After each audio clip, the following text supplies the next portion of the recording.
А лыжный фестиваль «Олимпиада», который также проходил в Коми в минувшие выходные, собрал больше 100 участников. Как ветеранов состязания, так и новичков. Старт забегом дал костер. Его зажгли по аналогии с олимпийским огнем. Трасса в этом году оказалась сложной. Накануне шел дождь, а в день забега подморозило, из-за чего лыжня стала неровной. В программу пришлось вносить коррективы. Так, дети в своей номинации, где самому маленькому участнику было всего 5 лет, бежали дистанцию 500 метров, женщины 1000, а вот мужчинам оставили 2 километра. Но на опасных участках разрешили снимать лямпы и идти пешком, чтобы избежать травм.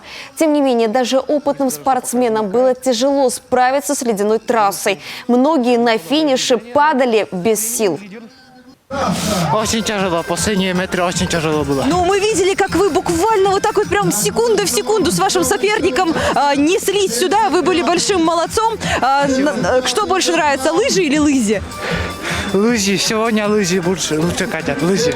Как вам дистанция, скажите? Дистанция упасть. Упасть просто и не встать? Да.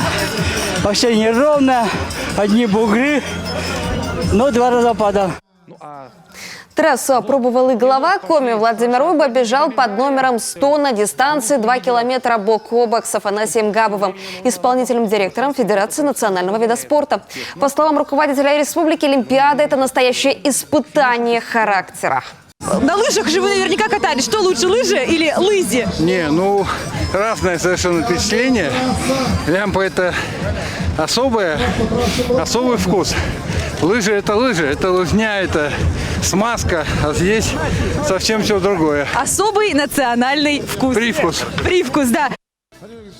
Пока спортсмены состязались за звание самого быстрого, гости фестиваля развлекались. Для них в этнопарке приготовили культурную программу, знакомство с народными традициями, песнями, кухней, ремеслами, особенностями охоты и рыболовства. А кто-то даже попробовал свои силы в северном многоборье по метанию топора и стрельбе из лука.